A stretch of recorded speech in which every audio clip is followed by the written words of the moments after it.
from Dan, and then we're going to have short words and prayer, and then another Christmas song, and we're going to open the gifts, and then we are going to eat our Noche Buena. Okay?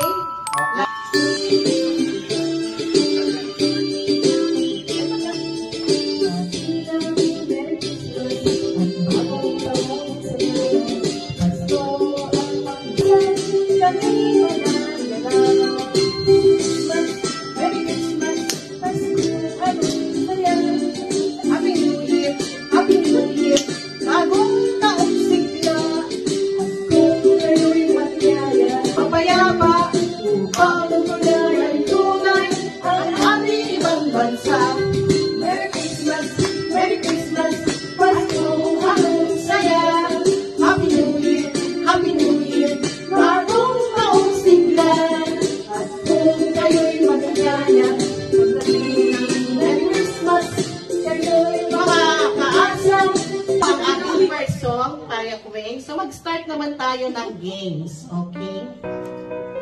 Ang games natin, tatanong dito, pipilit, sasagutan nyo. Ikaw eh. Babunot ka, magbilaw. Bilaw mo lang, bilaw lang. Bilaw lang. Anong question mo? Number 1. 11. Oh. Bethlehem is known as the city of Abraham.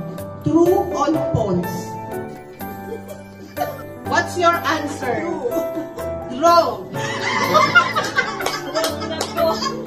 Because, di ba nabasa natin dun sa na city, ang Bethlehem ay city of David. Kaya ang Bethlehem is known as city of David. Okay? Next question. Okay? Ito, question number 3. Sabi doon, this is based on Luke 2:12. This will be assigned to you. You will find a baby wrapped in clothes and lying in a blank.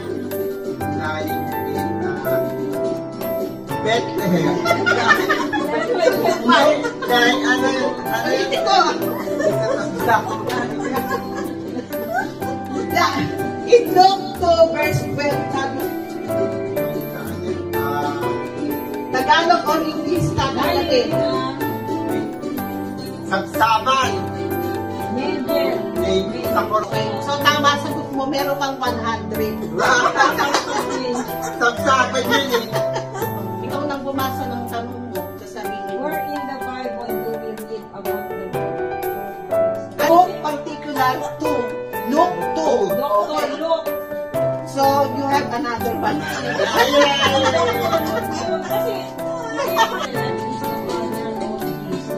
Oh. Come let us adore Him, Christ the Lord.